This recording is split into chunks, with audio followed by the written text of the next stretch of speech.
Or would you like me to sit? Yes. Either of those chairs. I thought he was coming with you, so, guess not. Either way. I'm Alex, I'm one of the detectives on the case. And can we get you coffee or anything? Water, you good? Okay. We'll be in here in just a minute, okay?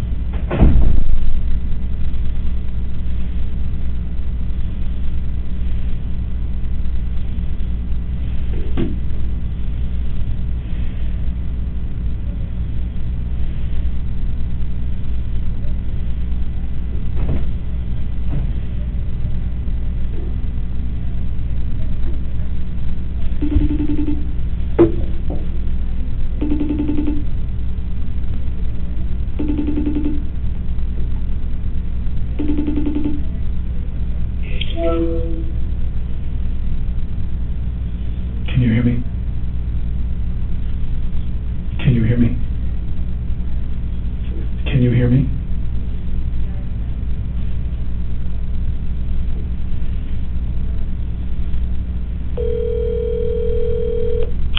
Hey. I'm at the police station, the sheriff's, and they're about to interview me. How is everyone at home? How are the kids? The kids are great. The kids are great. Did you, hold on a second, please. Did you tell Carmen what's going on? No, I didn't. Okay. Are you convinced you don't want to come tomorrow? I mean, I don't think it's a good idea. Look, call me after you talk with the sheriff, but, like, I don't think it's a great idea. I think this is, you know... Right, but let me just say this to you, just to be clear. They're going to make me stay here tomorrow anyway, to talk to my insurance investigators. This is really... I'll talk to you more, but I'm just saying... I'm so sorry. You must have such, like, you must be so traumatized. No, what I am is someone who, I don't want to do this for a living anymore, I don't want to be a public person. And, you know, I'm the one holding the gun in my hand that everybody was supposed to have taken care of.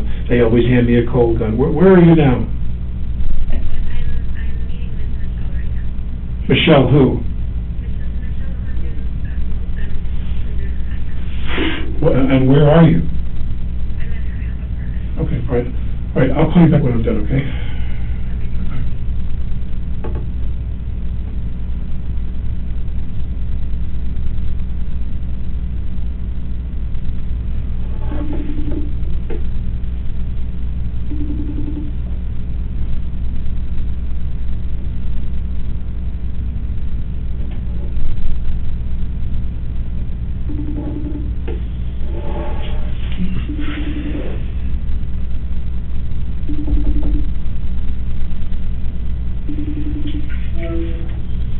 Hi, Alex. Hey, where are the kids? They're sleeping. The boys are Carmen sleeping? is so awake. Yeah. Carmen is so Did she tell you what's going on? Yeah. I'm trying to convince her to come. I think we should come. And just spend the time here, and they're going to do what they got to do with and deal with what they got to deal with, and we shouldn't let it. We'll go. I won't work, and we'll go enjoy ourselves. It's all paid for, and they're not going to give us the money back. And we should be staying away from the vultures here. Are they outside? No, but I imagine they will be at some point. They're I going to think it's find a great out. idea. I've been out. It's a great idea. You should come for that reason also. All right, I'll call Carmen on her iPad, okay? Okay, yeah, she's on her phone. I'm very sorry, actually. Oh, you have no idea. You have no idea how unbelievable this is and how strange this is. And I'll explain to you later. Sorry, you're in this position. No, it's just... I hope that everyone's okay and that you're okay. I'll call you back. Thank you. Bye-bye.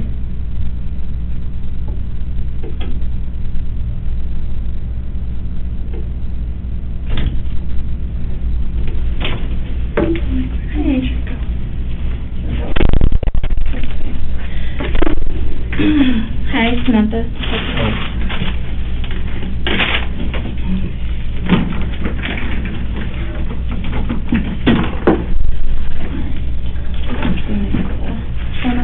So, you know why you're here. For this incident that was unfortunate earlier. Can I copy page? Yeah.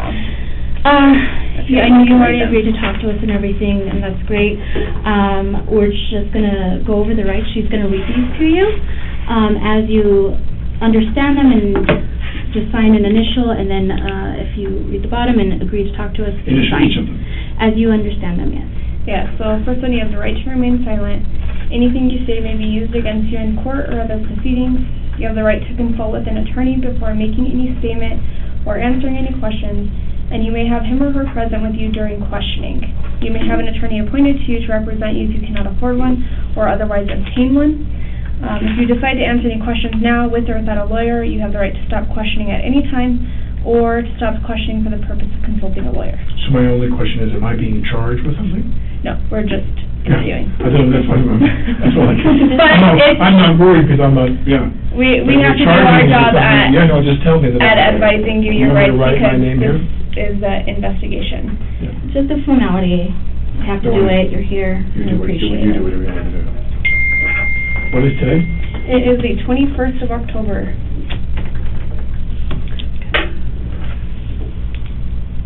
Oh, Long day? well, what's interesting, not to digress on some commentary here, is that we've done this for 2 weeks and we did it the right way every day. Every day. You're on a set, you rehearse, they bring you what's called a cold gun. The gun is either completely empty, the chambers, or there is a cosmetic piece. So, for example, if you're the camera, and this is going to sound silly and specific, but if I'm pointing a gun close to the camera, you want to see into the cylinder that there's material in there, cosmetic material. So those rounds are cosmetic rounds. They put them in, and you rehearse, or even in a shot when you don't fire. I pull the gun up, and you see there's some material inside the cylinder. They'd hand me a cold gun, no charges. They always hand you a cold gun with nothing in it to rehearse. And then, when you shoot, and if you are shooting loads that are flash loads, and they're usually in 3 denominations, quarter, half, or full load rounds, so that the flash is bright, and the sound is loud, louder, loudest. Full load is loudest. So if you're outside, you want a full load bang, you want a loud sound. If you're inside, you can do a quarter load. Right before you shoot, everyone preps, crew puts the earplugs in, some put headphones on, the camera's there, very often there's a loose tight screen, but you're the camera operator and there's the camera, so I should always shoot off camera, you never shoot into the lens, and you shoot, and there's a flash and a sound. Now, I went to lunch, she disarmed me, I sat down. She being? Hannah, the armaments person. She was always handling the guns, or 99% of the time. So I would, if I had a cosmetic rifle with no rounds, I'd hand it to one of her assistants. I'm sitting there, she disarms me, we go to lunch, we come back from lunch, and they hand me the revolver, the Colt. And I just like the name, it's Hannah again. They arm me, and you're assuming, as we've done every time, that it's a cold gun for the rehearsal. And I put the gag in the shot, you're the camera, because I have a coat, and I have a holster, and I pull the coat over, and I kind of cup my hands like I folded my hands. And then I'm going to slowly sneak the revolver, the Colt out, and turn and shoot these other guys, or try to shoot them. I take the coat over the thing, the camera's there. I believe, my recollection is she was there, turned a bit, like talking to him. So I think she was hit in the right armpit. But this is all I know, and that is that I take the gun out in the rehearsal. Really, he wants it very dramatic and very slow. I'm trying to sneak up on them.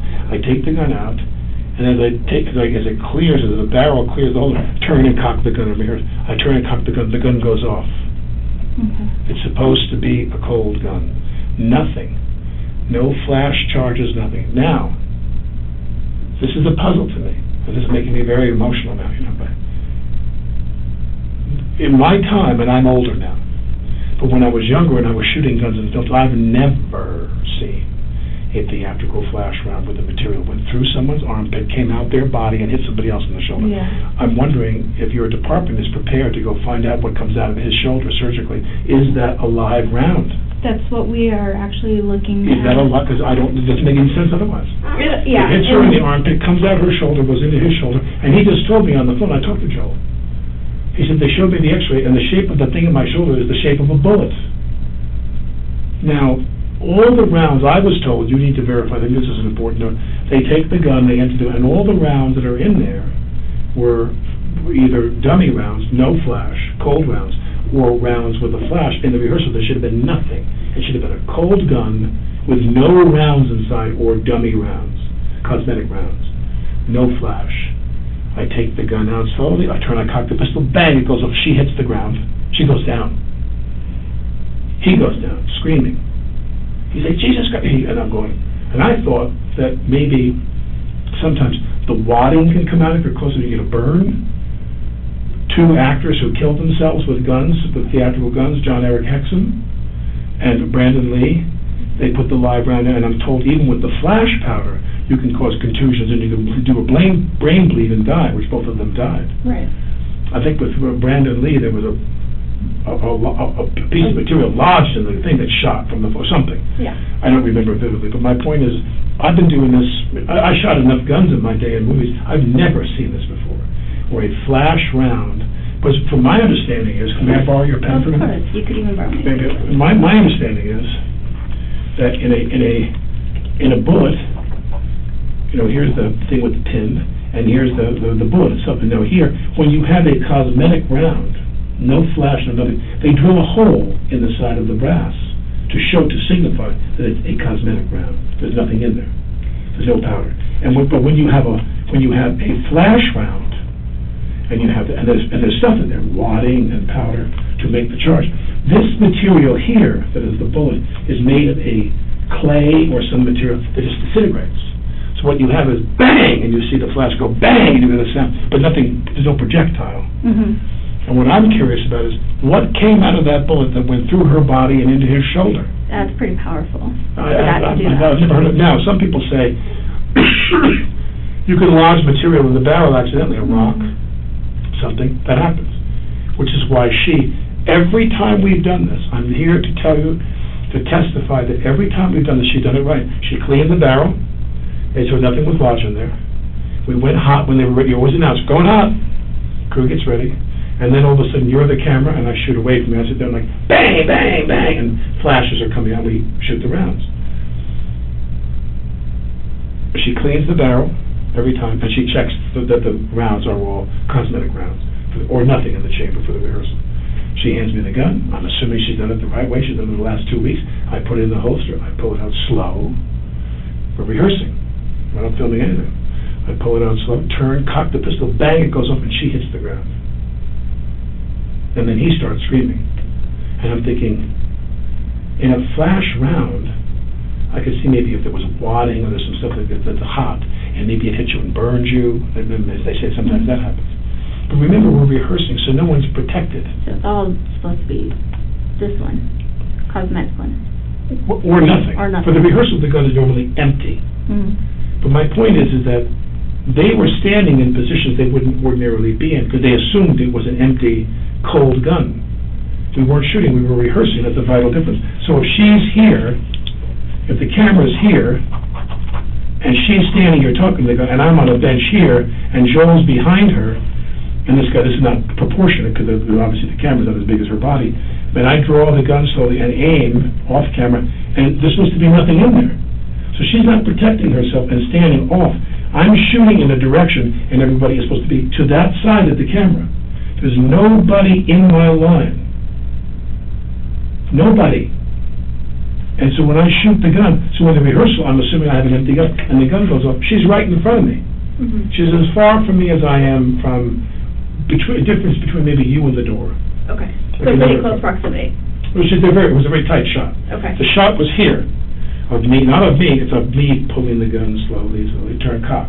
Okay. And she's right there, vulnerable, in a position she wouldn't ordinarily be if we were shooting, and this thing, boom, she hits the ground. Okay. All right, I'm going to back you up just a little bit, okay? Yeah. How long have you been on set? I arrived Monday the 11th. Okay. And started my fittings, and they were shooting the week before. And the 11th of October? Monday the 11th, I flew in from New York. I flew from New York to Denver to Albuquerque, because there's no direct flights there, and then drove from Albuquerque to here, rehearsed and fitted, and did all my preparatory stuff. But that was in October, correct? That was Tuesday the 12th, yeah. I flew on the 11th, rehearsed on the 12th, started shooting the 13th, Wednesday the 13th, I started shooting. Okay. We shoot a Wednesday through Sunday schedule. We're off Monday, Tuesday. So the entire time you've been on set, have you seen the same armorer? And her working crew, with you yeah, guys? everybody. How many people are on her crew? My guess is that what I witnessed is 3, Okay. all young women. Hannah and 2 other women. All right. And very often their task with me, because we're not shooting every day, guns, there's no armaments every day, they dress me with my holster, my knife. The film is set in 1888, so I'm armed with the classic weaponry of the cowboy era. Okay. And so they would make sure I was dressed properly. 85% of their task is to make sure I'm dressed with everything properly. The armorers? The armorers, Or just... well, the armorers, wardrobe doesn't necessarily, they sometimes trade back and forth, but wardrobe doesn't necessarily deal with my holster Okay. and the knife, but that's a prop. The armorer, Hannah, and her team, they dealt with me being knifed and that being lashed properly, so it looks proper, Okay. and the holster. Okay. So it was And... wardrobe as much as it was props, as much as it was armaments. Okay. Do you know Hannah's last name? No. Do you know what she looks like? Or can you Yeah, describe what she looks like? multicolored hair, glasses, not too tall. Everyone knows her pretty well because her father is a very famous armaments guy. He's a guy that did guns in movies for decades. He's very well known. Okay. She's the daughter of this famous gun guy, movie gun guy. And what about the other girls in her crew? I don't remember their names. Okay. Do you know what they look like? Blonde, thin, not too short, kind of medium height, and brunette, someone on the shorter side, maybe the same height as Hannah, brunette, and also you go back and forth between, they're wearing a mask most of the time on set. They've been ordered to do that. But I've seen them with their masks off. Okay. All right. What time did you guys start today? I don't know what time they started. I came in slightly later because they had a couple of shots without me in the morning, so I came in at, I guess I arrived there at like about 7:45. Okay. Normally I'm there at like 6:30. All right. And then anything abnormal in the day? Who handed you your weapon in the day? Hannah. Hannah did. Okay. And physically handed or put it in the holster? Handed it to me. Okay. She would show me the gun. Okay. Or she'd say, cold gun. She'd say, test it, or some language to indicate, as she handed me the gun, that it was fine. And she'd say, do you want to check? Okay. And I always didn't want to insult her. I said, because we never had a problem. Yeah. And I said, I'm good. So, and the first AD very often will ask, periodically, he'll say, let me check. Okay. And they'll have 2 people check, for this very reason, that we don't have any, forget about live rounds of bullets, that we have any flash rounds in the gun while we're rehearsing. Because if someone wants to indicate, and they're not thinking, they pull the trigger on the gun, you just hear the hammer, the dead sound of the hammer hitting, and you have no flash rounds at all in there for the rehearsal. The rehearsal gun should be empty. Okay. And as I said, for the 2 weeks I've been shooting, it has been empty. We haven't had one problem. And you have you physically checked that, or just by her telling She you? announces to me that it's clean. Okay. She'll say, cold gun, we rehearse. Then when she's done, she takes the gun, goes off to a corner. She has a kit, like a zip fanny pack, with her elements in there. She puts the flash rounds in there. She'll say, quarter load, but it's a lower sound. Or she'll say full load. And if I'm shooting, if you're the crew and you're shooting me close, even if I say the full load, it is rather loud. It's very loud. Okay. So she's always announcing what's going to happen. All right. And she's been very good about that. So have you guys, backtracking a little bit on this, because she's telling you what's in these guns, have you guys been practicing with those quarter loads, the full loads, all that through the past couple weeks? Or have you shot with them? I came in on Tuesday, that's what I did Tuesday, Okay. the 12th. I came to the ranch, rode the horse. I just got used to that. And because they have a double who really rides in the distance up really fast. And all the athleticism you see me on the horse, and they cut to a watch and another guy riding was a little horseman. Okay. We have quite a crew of them. So today was not the first day that... No, I shot on Tuesday the 12th with the Henry, the lever, arm action lever, the lever action rifle, Okay. and the pistol. I just shot both. Okay. But she was there. All right, moving back forward. What time did you guys break for lunch today? Usually, I think today was we broke at 12:30. Okay. And who took the weapon at that time? Hannah. Physically took it Always from you? does. Rarely do the other ladies, the two other women, handle the pistol that's live shooting in the scene.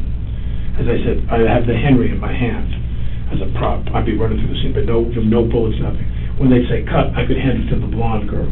Okay. Again, but whenever we were interacting with somebody where rounds were going to go in the gun, you would have flash rounds in the scene. We shot flash rounds. It was only Hannah. Okay. Only. With her fanny pack with the rounds in there, her equipment. Okay. Do you know what time you guys got back from lunch? My guess is 1:30 by the time we all get back to the set up. There's a base camp, and there's the set. So we go to the base camp for lunch, and they always just drive back, get their wardrobe touched up, get their hair touched up, and makeup, whatever we do, and then we're on set. About an hour before we go back on the set. Okay. And was Hannah the one to physically hand you the gun at that point? Okay. During the time that you had it, was it ever handed off to anybody else? No. Okay.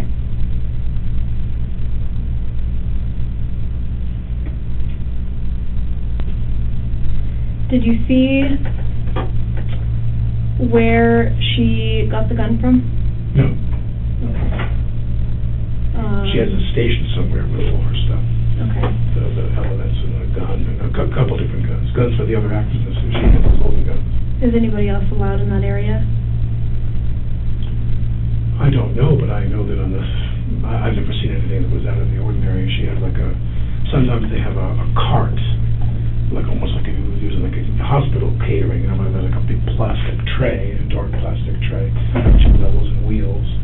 I think that's what she has, but many of the departments have that, and on that tray would be her, or something like that. I don't recall what exactly hers was, but they have a station that they bring to the set for her to put all of her stuff, and if the weather is cooperative, and sometimes they put it under a tent if it looks like it might rain and would damage the property. But she has a little place she would go to, and I think she has a truck where she stores it. When they wrap, everything goes into a truck and she takes off with it. It's her responsibility to secure the prop weapons. Everything's there. Which are real guns. They're real guns. Can you actually describe the gun to me? It's a Colt, a period Colt. In our emails back and forth when we were prepping the film, she showed me just a couple different styles of guns. This is not a big budget movie, so we didn't have a lot of choices. She showed you 3 or 4 choices. I said, give me the biggest gun you've got. Okay. And so I didn't. She showed me different guns by email and different knives by email, cruder knives that were made like someone fashioned the handle out of like elkhorn or things. I took a traditional knife, a leather strap, a handle. We went back and forth about the holster and the material, and we just had a relatively brief conversation. I'm having made a lot of movies, I know how not to stress them out about the budget. When she shows me something, I try to make that work. And so she showed me, I said, just give me the big Colt. We were done. And then on that Tuesday, the 12th, I came and shot that gun. Okay. What color is it? I believe it's a brown handle, because she showed me 2 of the larger Colts. One had a cherry-colored handle, and one had a brown handle, and I chose the brown handle. You didn't want the cherry. I could show you my emails in my phone. I didn't want the cherry, it was too shiny. Ah, okay. My character's a little bit in the retirement side of his career, so. He's a retired bank robber. I'd say out in the Wild West cherry. You need the gun to match.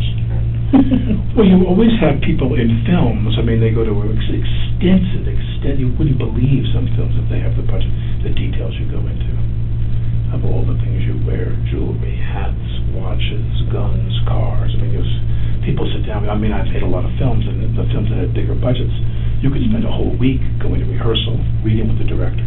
The writer goes and rewrites, they listen to how the dialogue sounds, and then once you're done rehearsing the text with the director, the producers, and the writer, when you're done reading, they'll go make amendments. When they hear it come out of your mouth, they go, let's change that line. The way Bob says that, and then they go, then you go right to wardrobe, props, you go do a lot of stuff. Okay. All right, so you get back from lunch, get ready, she hands you the gun. Was this inside or outside? We're inside the church set. And was it the first rehearsal that the incident happened? Yeah, I believe so, because we talked about, as we were going to lunch, we're always talking about what's next. Okay. So as we were rehearsing scenes, he said, now I want to do a scene where we've done other shots before lunch. He said, when we come back from lunch, we'll do this. And he said, wait, pull out, show me. Because I was showing you what I thought was the best angle, to see the glint of the gun under my coat. Because you want the scene to work, the shot to work. So where the holster's here, if the gun is here, my coat comes around, and I held my hand like it was like I was just cupping my hands, like I was just resting. Okay. And I showed him in the rehearsal. So when we came back after lunch, we rehearsed for the camera, and I took the gun. I'm showing him. I'm going to go like this, like this, like this. Cock and turn. Bang! It went off. The first time. Okay. So it was your. It was the very first time that we were shooting that shot, that we were rehearsing for that shot. Okay. That camera shot. And you may, if you don't know this, did you happen to see? So obviously you guys left from your upper shooting area to go have lunch, or did you eat lunch up there? No, we always go back to the base camp for lunch. Okay. For the stage. Did the armorers, or did you see the armorers go down? No. No. Nor would I. Okay. Well, once they're gone, I'm gone. Okay. Do people stay up on set, or does everybody go down? Well, there are many people who will forego lunch. Okay. I take that back, not many. There are some who will forego lunch because they have work to do. Okay. Someone will hold them a plate, someone they'll bring their own lunch. Many people, they make sacrifices because of their pride for their department. Mm-hmm. They may sit there and say, I think I need to paint that wall and touch up that wall. I think I need to distress those boots. They all have work to do. Mm-hmm. And very often, a small number of people will stay up top while we drive down from the set to the base camp. The caterer is there in need, but maybe a modest number of people stay up there. Okay. All right. And then I just want to clarify, really, I know you're drawing something. All right. So when you had pulled out the gun, obviously you were not at the cameraman, but you had identified there were two people there. Can you tell me who those people were? My recollection is that the operator was there. He's a Steadicam operator. Okay. He's a man who, there's either a camera on sticks that's stationary, or there's a man who operates a Steadicam that moves. The camera operator was there behind the camera, and she was to his right. And who is she? That's the one I'm asking. Halyna, the cinematographer. Okay. The camera director. And she was right next to the cameraman. She was to his right, to my left. And who was behind her? Joel, And he is... the director of the movie. Okay.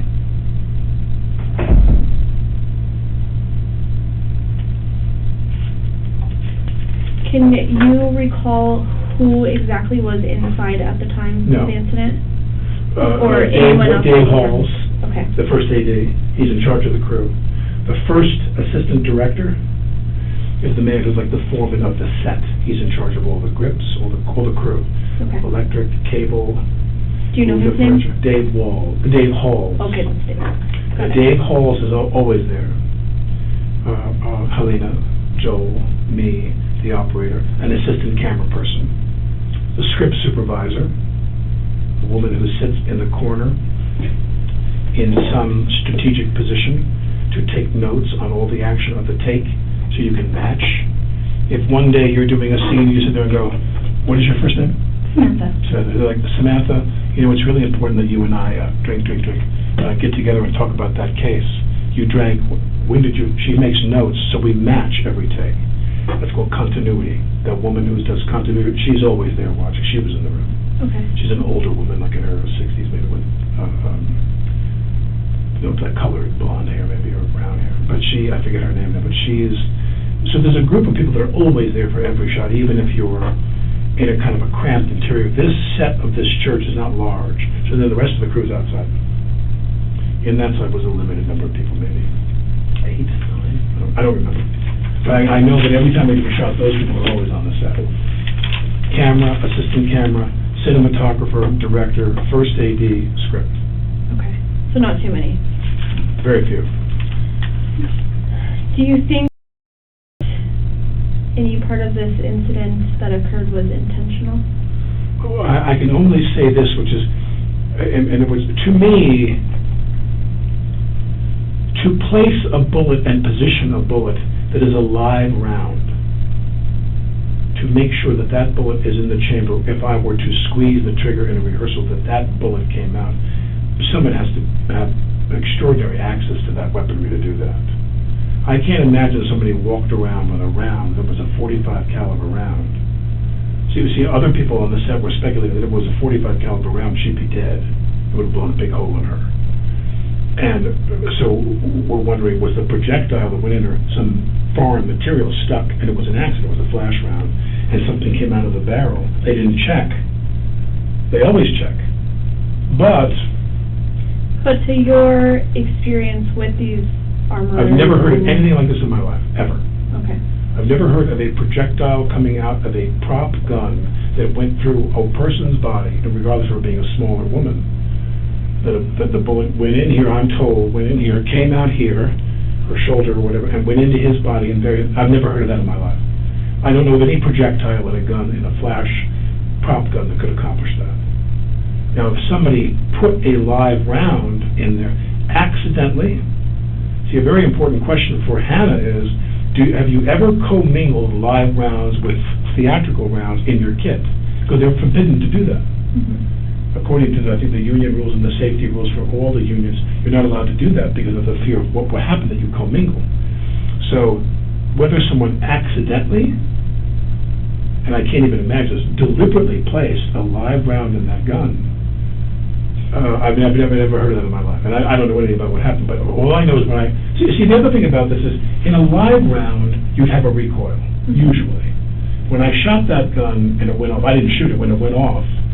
I didn't intend for it for what happened to happen.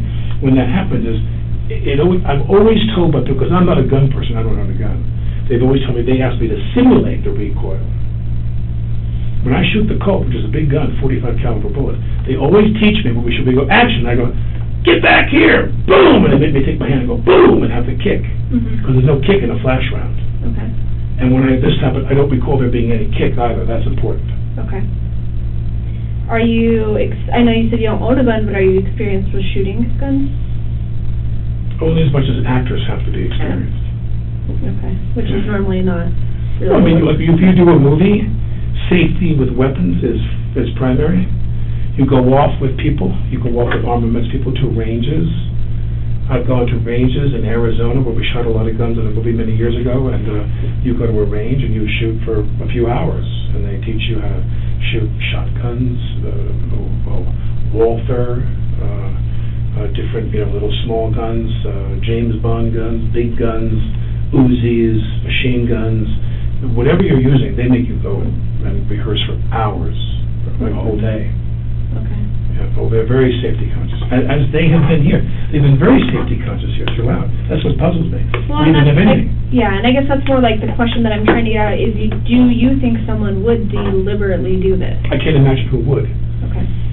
Now, people have said, that 6 people got fired from the crew yesterday because they said that the union, I don't want to get into a long diatribe about this, but the union, the International Association of Theatrical Stage Employees, IATSE is their name.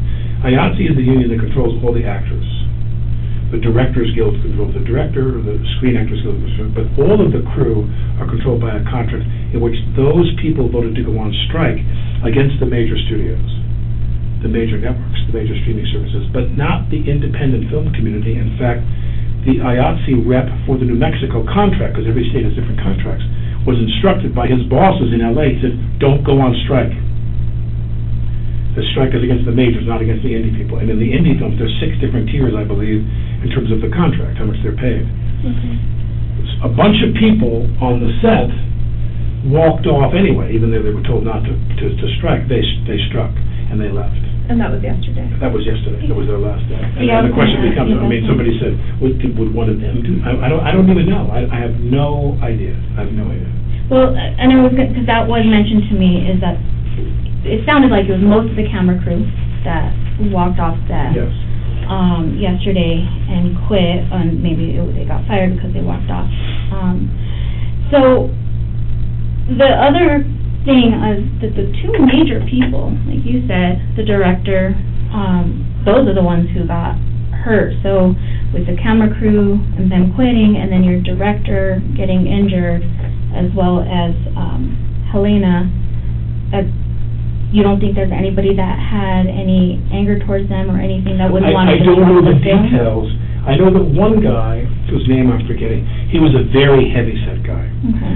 He was and lovely to me. And he walked up to me and he said, "Thank you for the things you posted on social media in support of the IATSE strike."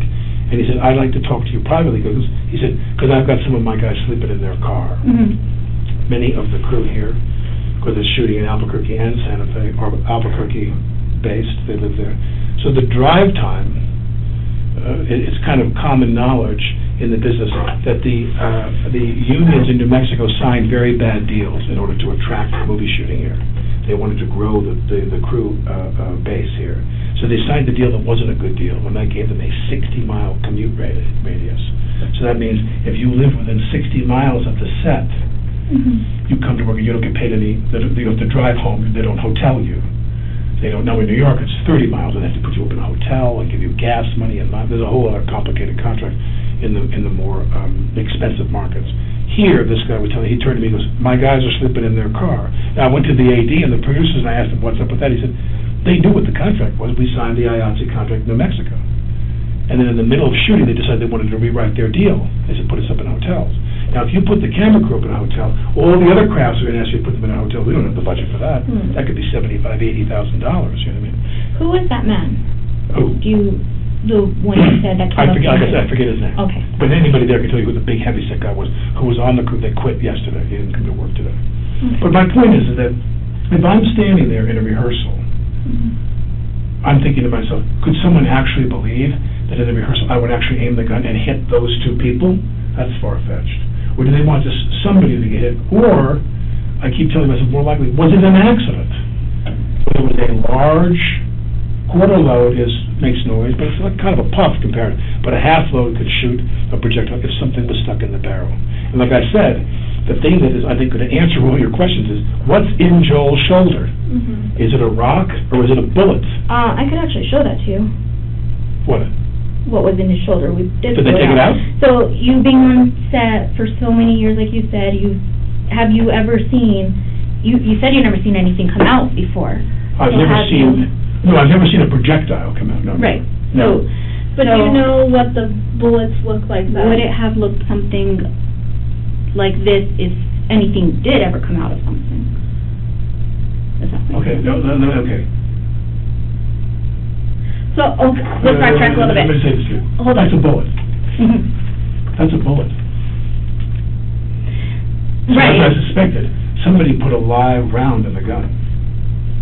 If that's a bullet that was pulled out of his shoulder, then someone loaded a live round into the gun I was holding. So now, let me ask you, did you see the rounds that were in the gun? No. Have you seen, throughout the whole time on set, have you seen what they look like? I've watched her load and reload the gun many times. Have you seen the bullets and stuff? Well, meaning you see sometimes the head is the casing, and the head is a pinched, it almost looks like a dumpling. It's closed at the top. There is no piece. And you put the cosmetic round in when you know you're going to see. If I hold the gun, if I say to you, what is your first name again? Alex. If I say to you, Alex, don't you move a muscle, darling, I'm going to blow you. Anyway, the camera shoots me. You want to see the material in the cylinder, the cosmetic, clay-based, non-bullet round. So can you describe to me what those clay-based rounds look like? They look like a bullet. What colors? They're gray. They look exactly like a bullet. Brass head and a brass base, packed with something, I'm assuming, and then the heads look like a bullet. So cosmetically, you see that in the cylinder. The other rounds you shoot have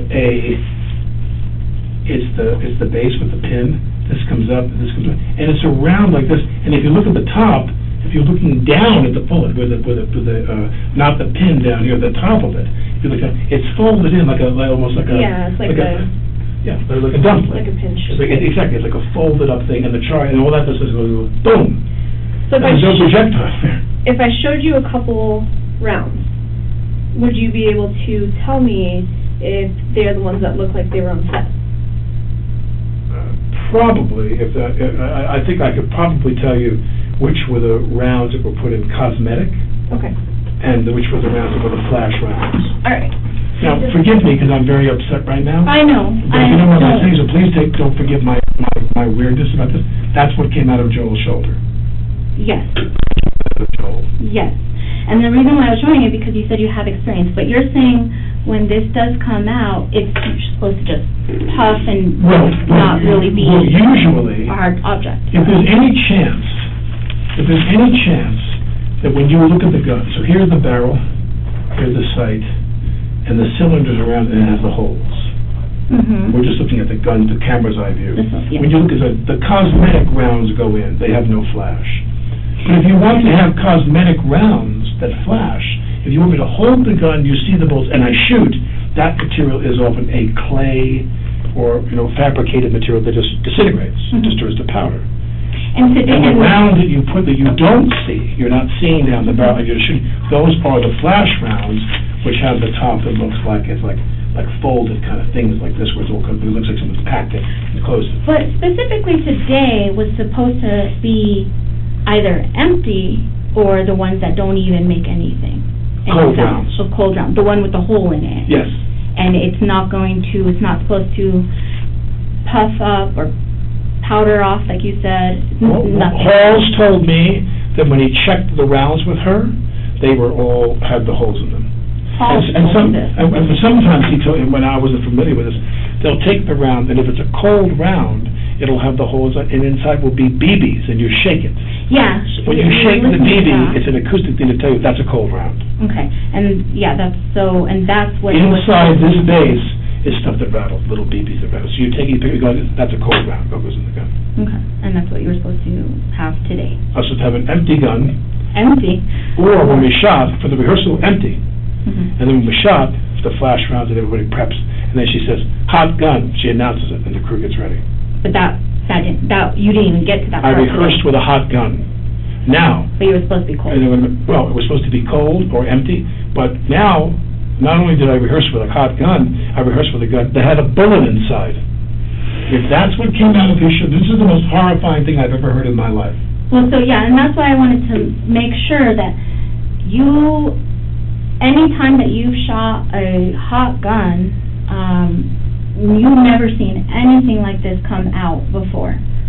Never. Because I'm not familiar with prop guns. Never. I could tell you what a projectile looks like, and that does look look like a projectile. But see, that's a bullet. Mm-hmm. Yeah, so that's what comes out of... Well, I think the question, I don't want to tell you your job, but I'm so sickened by this, that a bullet passed through this girl's body. She's in critical condition in a hospital right now, and I fired the gun.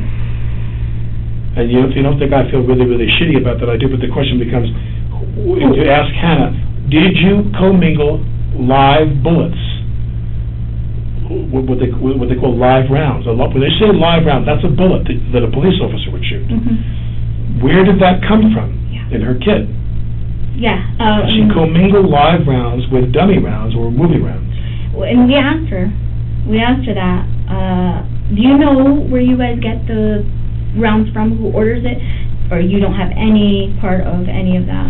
Who, me? Yeah, that's her, yeah. All familiar, okay. All I know is when we come to the set, you hand me a cold gun, nothing's in it.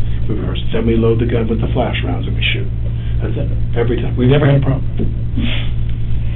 So you didn't even get to that second part of, you'll hand it back.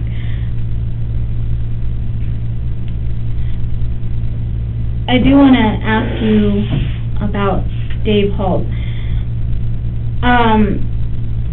I understand sometimes she'll hand the gun off to Dave Halls and then he'll hand it to you. Did that happen at this incident? No. I don't recall him ever doing it. It was Hannah handing it. I recall that when we would stop the scene, if we finished a scene, Halls is someone who is assumed by his position to be authorized to do nearly everything. Mm-hmm. So if I was doing a scene with you and we finished the scene, we finished your angle and we were going to turn around and shoot my angle, when they say turning around, that means it's time to go to the bathroom, go get a bottle of water, go get a coffee, go smoke a cigarette. We have a break. And if I was going to go to the bathroom, I'd hand Halls the gun to give to her. I would only hand it to her, or if she wasn't around, if she was away because she'd be at the shop, they clearly would hand Halls the gun, say give it to her. Give this to Hannah. So sometimes you would hand the gun to Halls, but you never, he never handed the gun to you? No. Okay. No, So never. you would hand it to him? I'd with pass the- it off to him if she was not on site, and I was gonna run to use the bathroom, I was gonna buy it, but that's very typical. Halls is empowered and authorized to hand him the weapon. He's the only other person to hand the weapon after we were done. After we were done. Whether it was a cold gun with no things, or flash rounds, I'd say, hot gun, hand it to him, or usually not. Because usually it was a hot gun. If it was a hot gun we were to shoot, she'd be right nearby. Okay. If I hit, because other times we have rubber guns, you got fake guns, yeah. And specifically, right before this incident, Hannah handed you the gun and said, cold. It wasn't Dave. I don't be cold, no, Hannah handed me the gun. Okay, it wasn't anybody else but Hannah? No, Hannah handed me the gun. And she specifically said? I believe she said cold, I don't recall exactly. Where, so this is I'm not that great of a drawer, but this is the church, this is the front where the You enter here. Yeah. cross Where the cross is. Where did she hand the gun to you? Inside while you were Oh, yes, because I was camera seated. You were, In other words, this is the scene in the church where you come in and there's a lot of disarray. There's benches tipped over, and here was one bench that was upright and sturdy. Some of the other benches are prop benches, so they can smash easily with explosives. You want the gunfire to have fake benches. They're made of a lighter wood, so they put charges inside. So when you shoot, cinematically, when a guy's shooting a gun and you turn around and see what he's shooting at, you're going to see charges that are buried inside. They put a little material behind, you're going to see boom, boom, boom, see flash. That is a prop bench. There were prop benches around that they were eventually going to put, today we're going to put squibs in to have them blow up, and this was a real bench, a heavy, because if you sat on the prop bench it would break. This was a live bench, and I sat here, and the camera was here, and she was here, and Joel was here. she being Halyna? Halyna. Okay, and I'm here on the bench, sitting. I'm right here to the right. I'm all the way to one side. They wanted me to go all the way to that side. And the camera guy was here. He's behind. Hannah was here. Joel was here. Where the other people, I believe that the script woman is always in that corner, so she can see the actual. And when I shot the gun away from the cameraman, I never aimed the gun at the camera. I turned and I went like this to aim the camera, and she was there, and the gun went off, and she just went right on the ground. What about the armorer, though? Or was she? She's outside. Okay. she hands She you comes the gun, in. She hands me the gun all the time. and then what? If there's any shooting involved in the scene, she always hands me the gun. Never has Dave handed you the gun? Never. Okay. And then she goes back outside? She waits when you- outside because she just can't be there, so they didn't want to see. Sometimes in the scene there's reflections, like, you see. So you only need the necessary crew in there for shooting the camera. Everybody else leaves, and as soon as they say cut, they come running back in. Okay. Real quick before she shows you that, the other thing I wanted to know, and it's probably helpful when she does show you those rounds, have you, in your experience, ever been told that you're not supposed to cock the gun?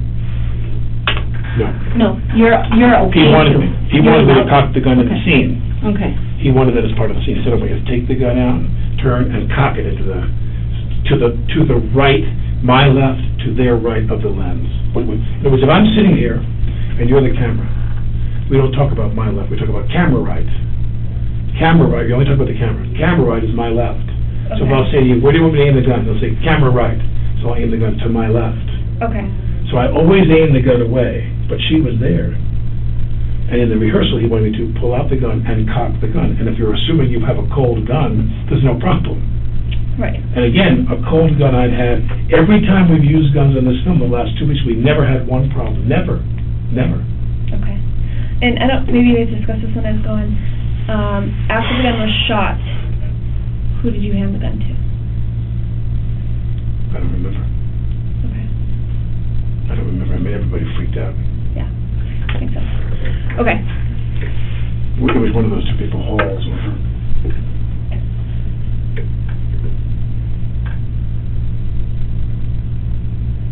I don't really know. I would imagine, well, there's the dummy there. So that's probably a dummy round. And there's no drill in this. That might be a flash round. And as I said, So flash rounds do not have holes? well, The flash round has a charge in here, Okay. of powder, different sizes, like I said, quarter, half, full load, and a wadding in there to pack it in, it's packed in tightly. Okay. So when you hit this pin, it explodes. Now, sometimes it has this material there, if you have the cosmetic feature through the gun and then shoot, but often it has, there's the BBs in there. This is a dummy round. No dummy here, but there's that. My point is that very often when you give me, when she's loaded the gun with rounds for us to go hot and flash and shoot, they've had that creased, folded head, the dumpling head, as we say. Okay. They've almost never looked like this for the flash. Only when the camera sees inside the cylinder do you put those in there. But those are both dummy rounds. That's a dummy To your- round. That's a dummy round. That's what they taught me. Yeah. I mean, I'm not an expert. I understand. Somebody yell on the I'm sure blind you gun. have more experience with dummy rounds than we do. I doubt that. I'm sure I always say to my wife, I think I should get a gun. I'm getting a little nervous about the word I met. I was like, no gun with my house. I got 6 kids. I'm 63 years old, and I have an 8-year-old, a 6-year-old, a 5-year-old, a 3-year-old, a 1-year-old, and an 8-month-old that we had as a surrogate. Oh my my daughter. gosh. I'm 63 years old, and we had 6 kids in 7 years. So my wife she was born in the U.S. but raised in Spain. She's like, Alec, we will not be having any guns in the house. No. But Okay. I believe that's a dummy round. So you call this a flash round, right? No. Flash round means there's a charge in there. No charge in there, if you hear that sound. Okay. No charge in there if you see that. So what happens So I when was you shoot told. these? Or to what you? You put them in there cosmetically with nothing in them so that through the cylinder you can see that. Okay. You can see in the cylinder whether the cylinder is empty, Or and they look bad, continuity-wise, or that there's a round in there. So they put a cosmetic round in the chamber. They load the gun, close it, and then I hold the gun. You see the things in there. A flash round would be like what crimped is the word, a Yeah. crimped round with a charge inside, and that one shoots, and there's no projectile. I'm really challenged whether they ever see.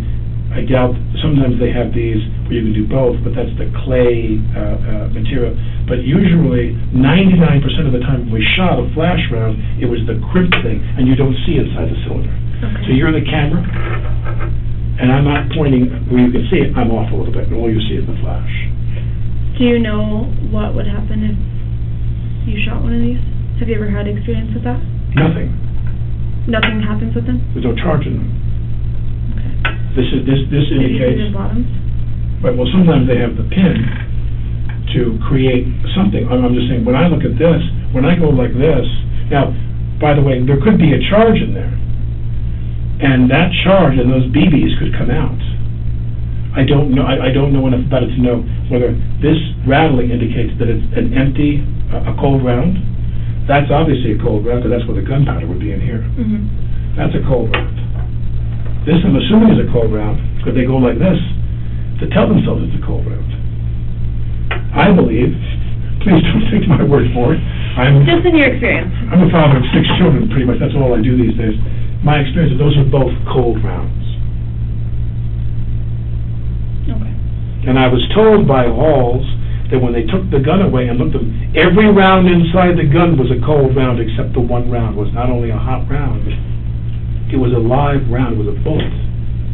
If you're telling me that that's what came out of his shoulder, there's something really, really scary going on here. Well, and I think that's what she was Something's trying really to bad. ask, is if any time, well, you said these are cold ones, but the ones that are not cold, the quarter, Right. those, They have the crimped head. have you ever seen anything like that ever come out on set? No, it's not possible. Not possible, It's okay. not possible. Yeah, they don't have a head. I'm saying these. They don't have there's no projectile. There's no projectile, okay. So then, and these shouldn't, Somebody put a live bullet in the gun. okay. 'Cause these shouldn't separate or do that either, No. okay. Separate, I mean, no, probably. Like, that shouldn't come out either, if it does, If you did a flash round, that wouldn't be there. okay. This is a cosmetic round only. Right. I point the gun, that's in the cylinder. When we shoot the gun, 99% of the time, it's a flash round that you don't see the cylinder. You're the camera, and I'm slightly off, so you don't see me on the... I'm sorry, we keep having you explain that, but it's just because there's different rounds. Right. I'm saying this is a cosmetic round, to my knowledge, Mhm. and if there is, another question for you is there a cosmetic round, is there a flash round that has the head, which I believe they have, where you could shoot into the gun, meaning, if the director wants you to aim the gun at the camera, they put a lucite screen up there, and I shoot the gun at you, you can see the bullets inside there, or they can go to do that with a computer. Mhm. But if I put the thing toward you and then shoot, they'll have a round that has this on there that'll explode. But again, I've been told that is a clay material or something that just dissolves on explosion. No projectile comes out. On a flash round, it blows up, that you shoot on camera, quarter, half, full. There is no projectile unless some material is stuck in the barrel of the gun. Okay. And I thought for sure what happened was, did they not check if there was a stone or whatever? Now again, I am speechless. We're here shooting, everything was going fine. Joel is my friend. I'm one of the producers on this movie. Mhm. We've developed this movie together for 3 years. I left my wife and 6 kids in New York to come here for a month to shoot this movie, and I'm the one that shot the gun today that had a live bullet go through that woman's body and into his body. And I need to know, how did that happen? Where did that bullet come from? There are no live rounds in her kid, I'm told. Everybody is sitting around waiting for me to come here with all the sheriffs and all the people that were there, waiting for us to get ready to come and do this with you. But all they did was talk about that. But it's speculation of, like, in her kit, she doesn't have live rounds. And that's what we were told, that's what, when we asked her, she said, there's no live rounds, not even in her kit, not on set, anywhere. So, for that very reason. we want to know the same question too. Yeah, how, if there's not supposed to be any live rounds on set, Then it comes how down to and who? possible manufacturer defect. Or that. That a cosmetic round shot this projectile through them? Is that possible? Did you find out? I don't know. It's possible, Oh, it is. They told you that mechanically, if that's possible. yes. I've So heard. sometimes there is a charge in the end of not intentionally, but A mistake.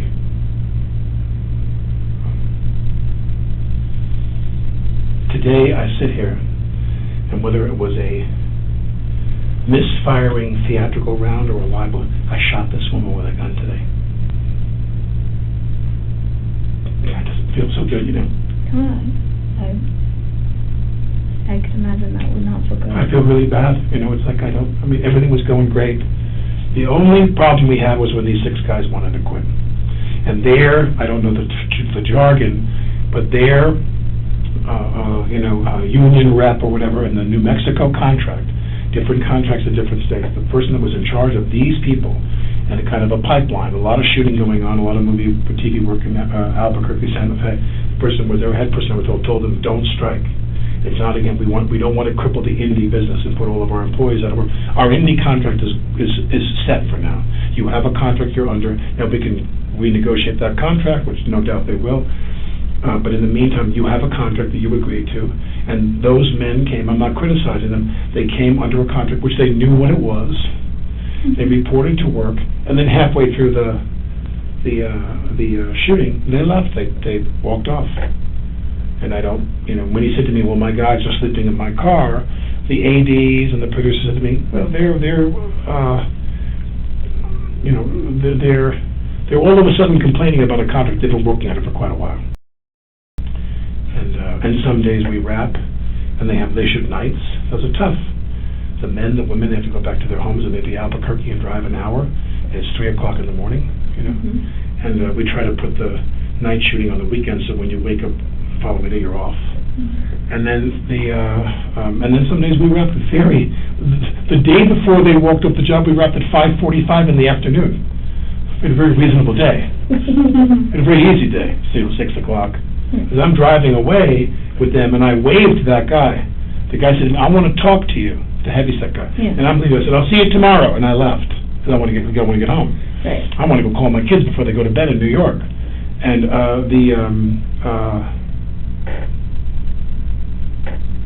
yesterday when I was driving, when I saw him, the sun was still out. We didn't shoot a day like usually we shoot till we lose the light. That's why we're here, to shoot New Mexico. Yeah. New Mexico is the star of the movie. Scenery. Yeah. Okay. So do you, in your opinion, feel that this could have been an accident? Or do you... I want to believe that, let me ask you this, because I don't know anything about this, because it was such mayhem when this happened. Everybody was sick that this happened, because we didn't know, no one imagined, everyone thought she was hit by wadding or something, got burned. No one presumed she was shot with a bullet, any projectile went through her body. No one even considered that wasn't possible. So the question is, the cartridge that came out, the cartridge is when the gun that they fired. Have you got that? No. So we have to send that, we don't analyze that stuff, we collect it, but then we send it to lab. It was collected. You have It will be. Right. That's all I'm saying, is that to me, I'm wondering, what was that? What was in that? The measurement, I don't know anything about that. What are they, what ballistics? How can they measure what was in that? How much of it? And that'll all be done at the lab. Yeah. I don't know. All I knew was the gun went off, she hit the floor, he hit the floor, he started screaming. He was in a lot of pain. She went into shock. She didn't talk. Right. Her eyes are rolling back in her head, and blah, blah, blah, and bad. And everybody starts getting really, and then they start doing CPR, and everybody gets really panicky. And then people start wondering, what, did something, we assumed, because the wadding can burn you, there's material that can come out under that, very rarely, that could burn you. But remember, that often doesn't happen because there's always a cold gun on the rehearsal. By the time you leave, if the wadding comes out and it hits somebody, they're 20 feet away from you. In a gunfight, the crew is away. You're not shooting anybody near the crew. And my point is that when she went down, I thought, what was stuck? We all said the same thing. What was stuck in the barrel? Was something left? They didn't clean the barrel, which they always do, always. And was there a rock or something that went through her body? I didn't know about the passing through her body. I know she was hit. I didn't know where, and I don't know to what extent. But we all presumed, as we're sitting outside, bullshitting for the last 2 hours while this went on, the aftermath, we assumed something was lodged in the barrel, was a projectile that went into her body. Now, when you tell me that's what came out of Joel's shoulder, that's a faulty round, which I've never heard of that before. Okay. Never. I've never heard of a theatrical flash round that was loaded into a gun that had a projectile that misfired, and that projectile came out that was a lethal round. Normally, if you're going to have a round that has this on it, it's the material that disintegrates when you fire the gun. Because if you take a flash round with gunpowder in it, whether it's a quarter, half, or full load, and you put a real bullet on, that's called a bullet. That's not a movie bullet. That's a bullet. Yeah. How did that happen? I mean, I'm the person that fired the gun. I'm dying to find out how that happened. How did that bullet that caused it end up in her kit? And again, we're not going to know if it was manufacturer issues or someone did bring a live round until it's been tested and we look at the whole casing and projectile of it. So is there anybody on set that you would think would want to cause a disturbance in the filming or have any issues with anybody on set, minus what happened, if you don't think... No, in the movie business, there are always some whiny people. Okay. But not so much so that they want to shoot somebody. So nothing... I've never heard of anything like this in my lifetime, ever. I've made 75 movies. So in the past couple of weeks that you've been on set, there's nobody really... There's no one I would imagine would be capable of doing something like this. Nothing that out of the ordinary. But again, I think it's a critical point to me, which is, if this is a flash round, if there's a flash round, and you have a piece here, this piece has to be a certain type, in other words, if you wanted, I've told you before, if you want the shot to go off, and see that the cylinder cosmetically has a round in there, this is not the thing that was in Joel's shoulder. But, and then I want to come back to this. You said that when the gun went off, you experienced no kick. Yeah, there was no recoil. There was no recoil, that I remember. Okay. I mean, literally I'm holding the gun, and literally slowly pull, turn, cock, bang, and as soon as I cock it, bang! And I jump, because, I mean, you obviously, that's the last thing you think is going to happen. Everything has been done. Every breath we take is to obviate that possibility. And the gun went off, and all I can think of, as I keep saying, is that I've never heard of a flash round that had a bullet on top, that had a projectile similar to what came out of Joel's shoulder. I've never heard of that in my life, ever. Never. Flash rounds normally have the crimping. If there's a head on there, it's made of a special material. And in this scene, you were to look down the barrel of the gun and shoot. You have to ask them that, by the way. You have to ask, well, both of them are in the hospital now. But was it their intention? Because when I was given the gun, I'm assuming it's a cold gun with nothing in it. When it goes to time to shoot, are they going to see in the barrel that there's a gun there? Very often what they'll do is they'll have you put the cosmetic rounds in. I'll draw the gun up, I'll aim it, they cut. And cinematically they'll cut to the other guy going like this. Then they'll cut back to me with the flash round with no projectile. But all I'm saying to you is a theatrical round, a flash round with a bullet head. I've never heard of that in my life, ever. Never. But that's a bullet. Less of a charge, but that's a bullet. I don't know what to say. I've never heard of this in my life. What's your date of birth, Alex? April 3rd, 1958. Do we have, is there someone that we can contact if we have other questions for you? My assistant's name is Jonah. Jonah, Jonah. His last name is Foxman. They told me that you wanted this correct. Jonah,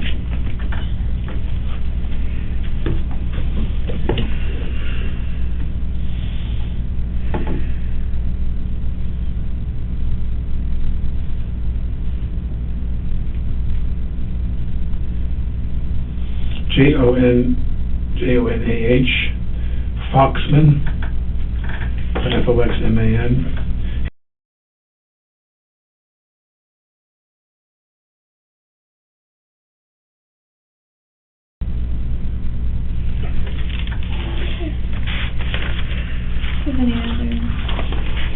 We have one more here. What do you want me to do? You can go wherever. Well, let me ask you this.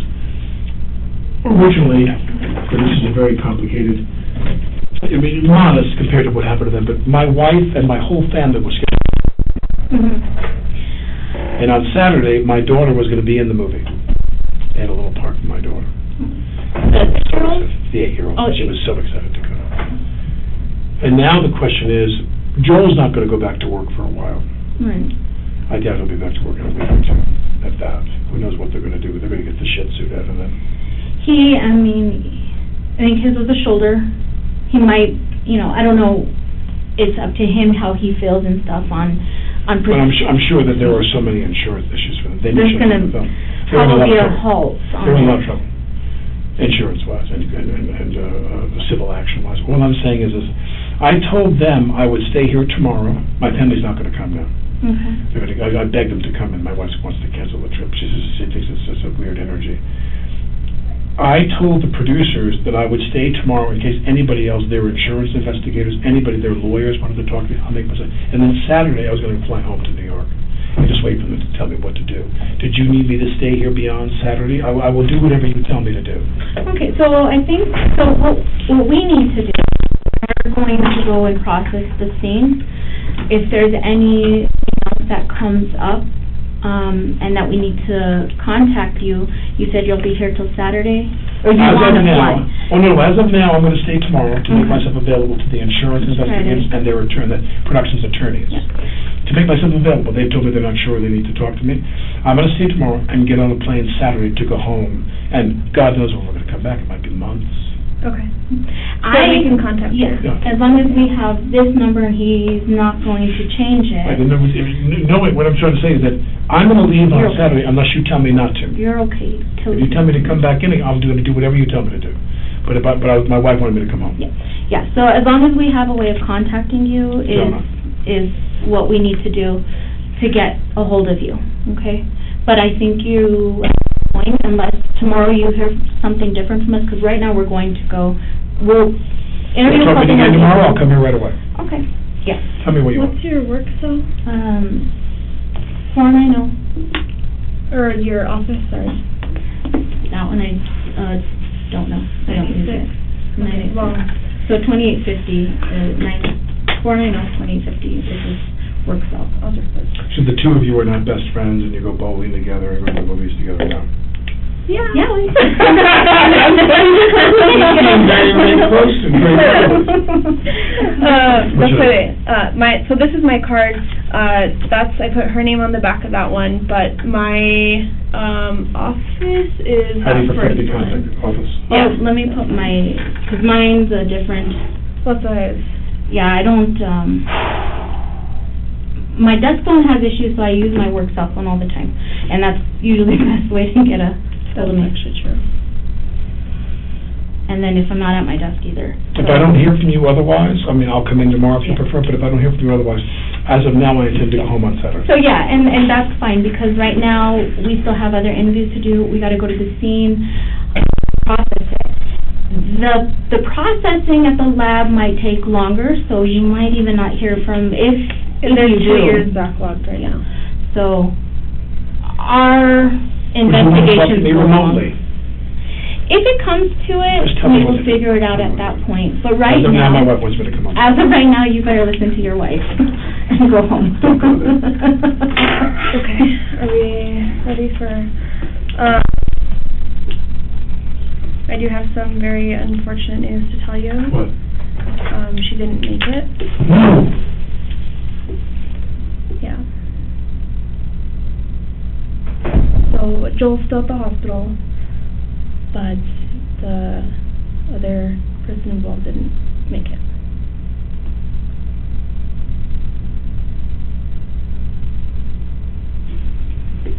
Sorry.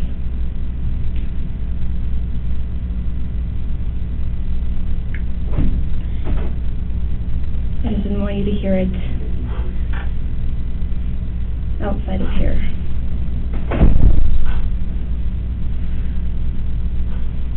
Is there something we could do for you? Is that Jonah in there? What? Jonah, the one back there? Yeah,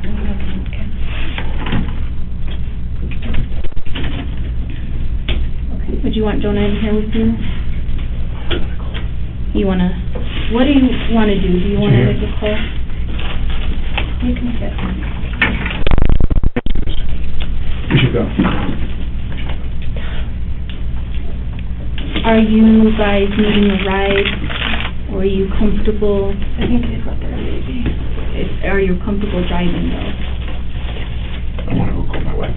Of course, we could even give you privacy. No, we're going to go. We're gonna- Okay, The yeah. Indians, we're going to go. No, that's fine. Can I get you more water or anything? Do you want to give you guys a few minutes in here? I want to go call my wife.